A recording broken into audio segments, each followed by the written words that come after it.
in the resolution and intervention on these issues adverse to business.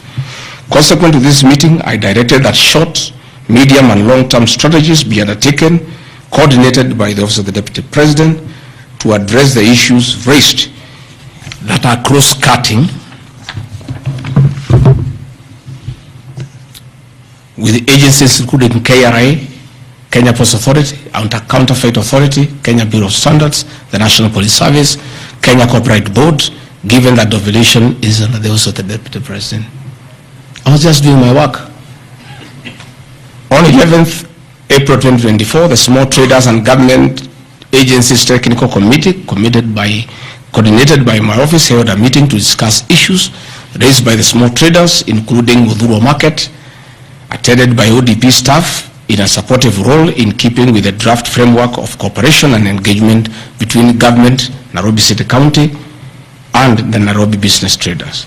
Subsequent to that meeting, a meeting on 24th April 2024 between Nairobi City Council and the Nairobi small traders and numerous others, the ODP on 22nd July 2024 invited His Excellency Johnson Sakaja, among other state officers, to a meeting at ODP. Officers scheduled for 22nd July 2024 to review the draft framework of the cooperation and engagement between the small traders and the government of Kenya.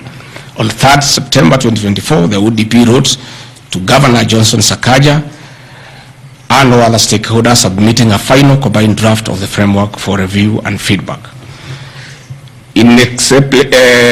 After all the engagement between all the parties and the draft framework, Governor Sakaja decided to arbitrarily proceed with the relocation of Udhuru Market. That gave rise to the cry by the people. Meetings had been held, a framework had been agreed on, and as an elected leader, as Deputy President, I think going to listen to people who are in anguish, who are crying, is responsible leadership. The government that President William Ruto and I lead is a listening government, and going to listen to people cannot be an impeachable crime. I would like to know how members of parliament would want to send me home for going to listen to people who are crying that they need to be listened to. I would like to understand. Undermining devolution by allegedly holding meetings to fight alcohol.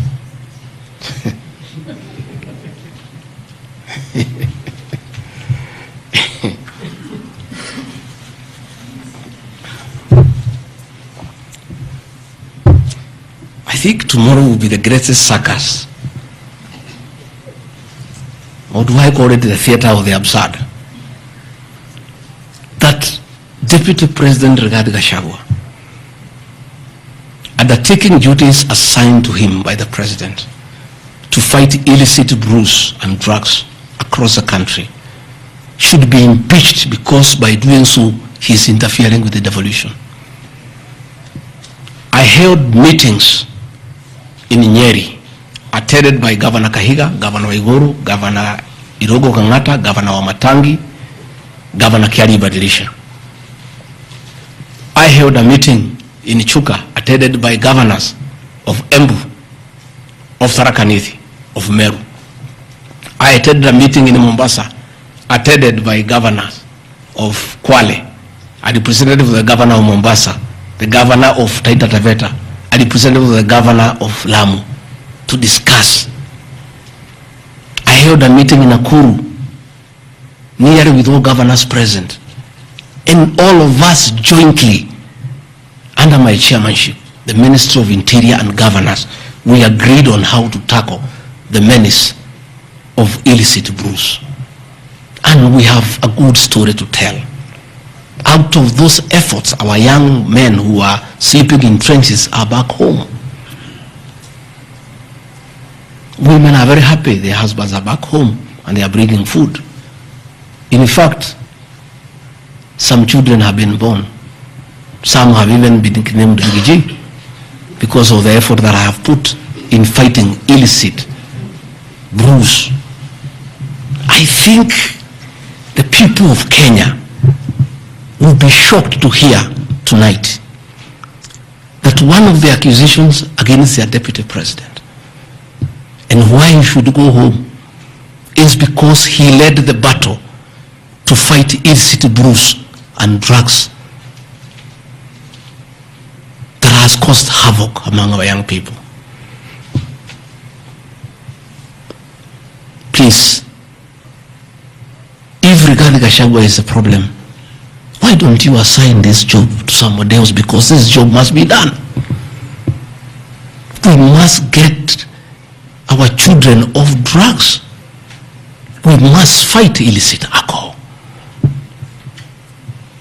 And saying that you want to impeach the deputy president because fighting illicit brews and drugs is interfering with the devolution.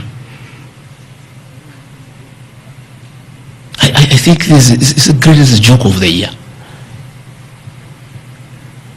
Even the 291 MPs who signed this motion, most of them, because I know them, have looked for me personally to thank me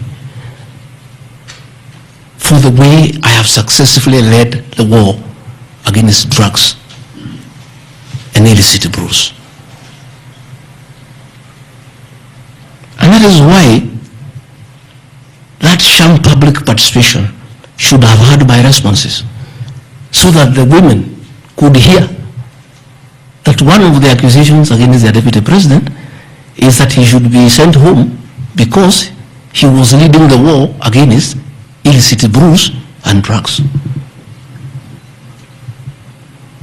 I don't know. I think there is something wrong in this country.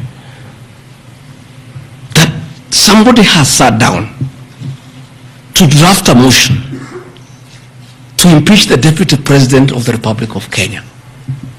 And one of the grounds is that he has interfered with the devolution by leading the war to fight illicit brews and drugs.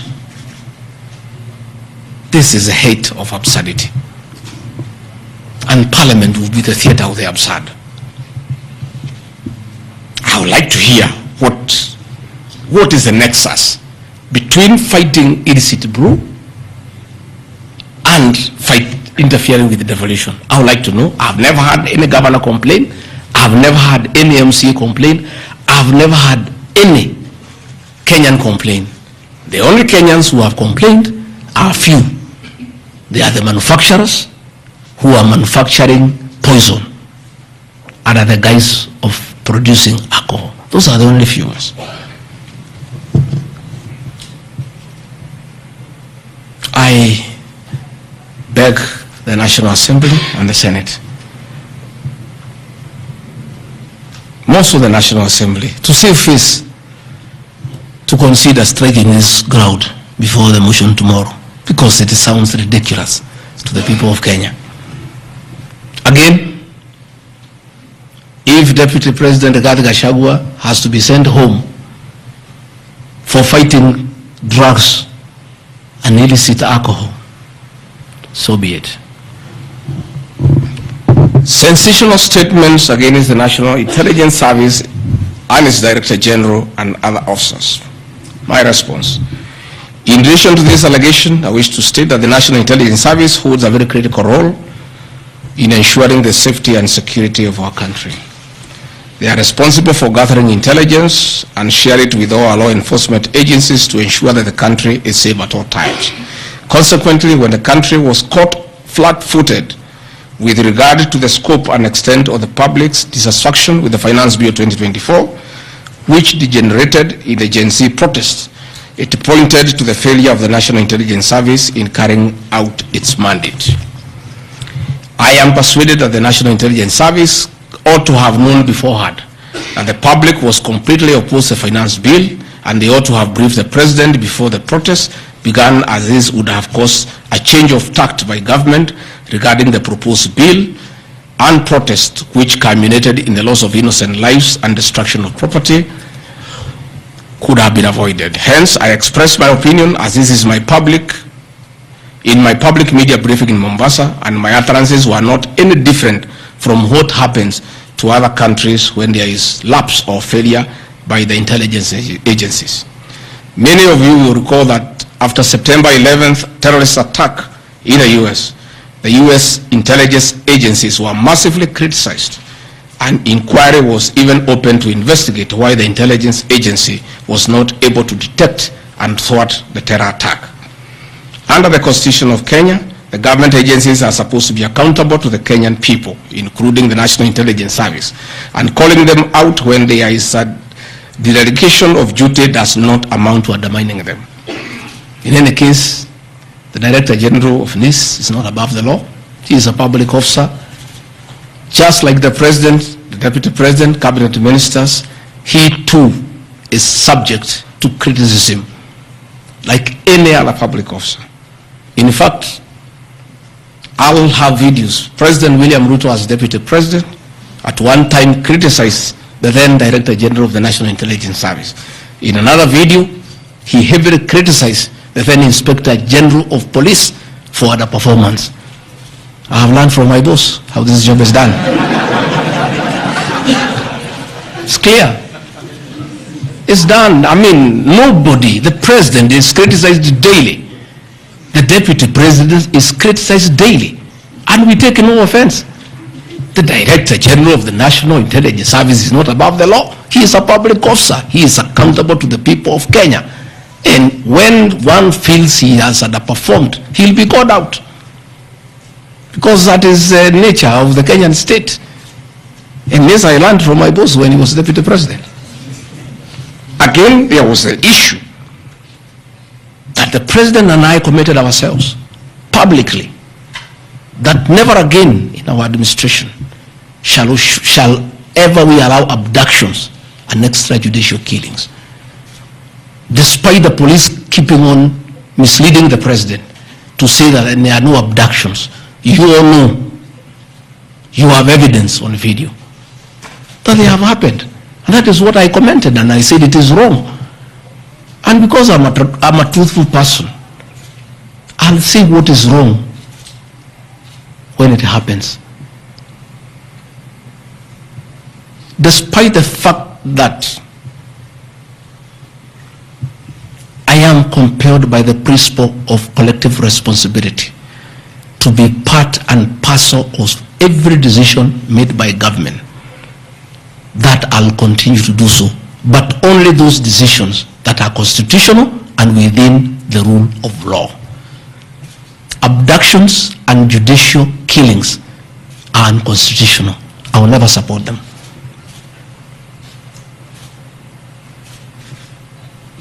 President William Ruto has been criticized left, right, and center. I have not seen him take anybody to court for criticizing him. Why is Rigathi Gachagua being impeached for calling out the Director General of the National Intelligence Service? The Deputy President is criticized daily. The judiciary is criticized daily. The media is criticized daily, including the Star, whom I have criticized today.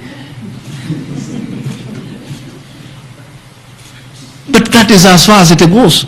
And again, despite being just the Deputy President, I enjoy a constitutional right in the Bill of Rights, freedom of speech.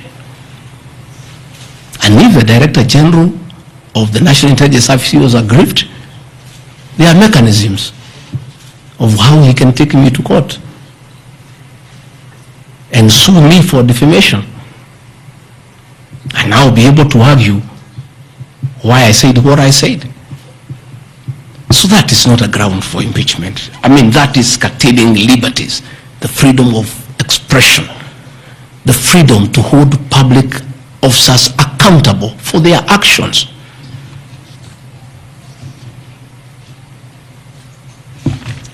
And I want to say finally,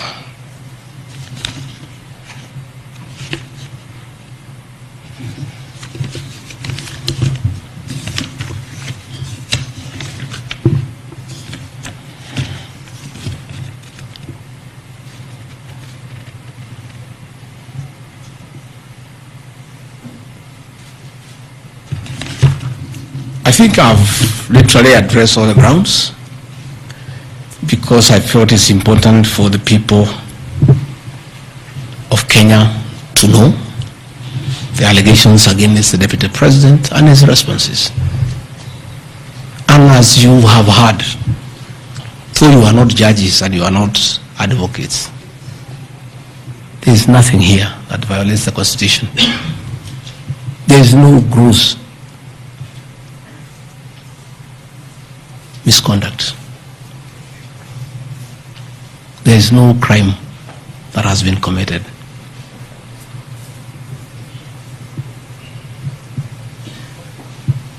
I'm innocent on all these charges, and I want to clarify my apology yesterday to the President did not in any way imply that I'm guilty of these charges. I'm not. This I'm not. My statement was that if there is something I've done to the President that I don't know, that probably has upset him, I ask for his forgiveness. But that was in no way an admission of this ridiculous allegations meant to overturn the will of the people. Finally, in conclusion, I want to say that overturning the will of the people is not a joke. It calls for very serious violation of the Constitution. None of these issues here meets the threshold. We'll go to Bunge tomorrow. I'll be there at 5 for 2 hours, and I'll put my case. In the unfortunate event it proceeds to the Senate, I'll be there again to prove my innocence by way of evidence.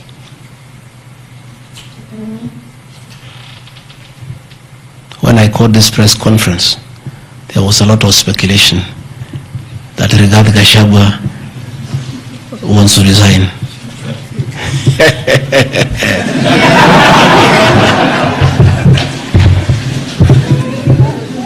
This is a man elected by 7.2 million Kenyans.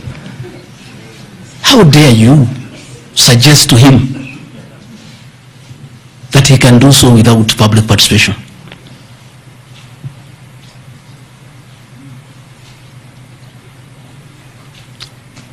I have no intention whatsoever to resign from this job. I'll fight to the end. I have tremendous respect for our judiciary and the professional judges of the High Court, the Court of Appeal, and the Supreme Court, and in the professional manner they have handled serious issues affecting Kenya. The impeachment of a deputy president elected by 7.2 million Kenyans is not a small matter that can hastily be decided by a few members of parliament and senators and wish it away.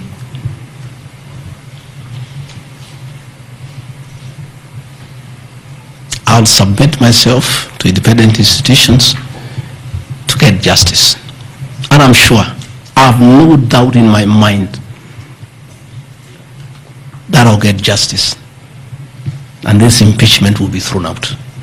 And I'll carry out my duties as deputy president. That is why anybody sending feelers to me to resign is a joker. And I found a few of people using my friends to come and sweet talk to me. Please, my friends, I don't want to become enemies with you. When you are given such silly messages, don't bring them to me. I have no intention. I cannot resign. I did not give myself this job. I was given by the people of Kenya. I've done nothing wrong against the people of Kenya whatsoever. I've worked hard. I've been very loyal to my boss, President William Ruto. I have worked hard every day.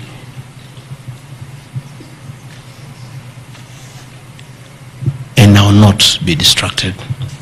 I think there's one issue I've forgotten, one ground. The issue of the shareholding, isn't it? Even you guys can remind me if there is one issue that I have not dealt with.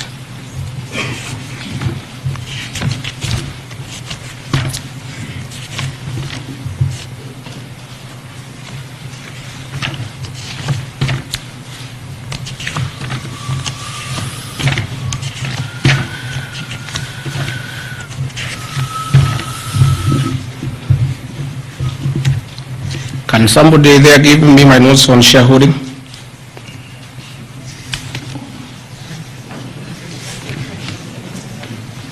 Yeah, I have them here. That's okay.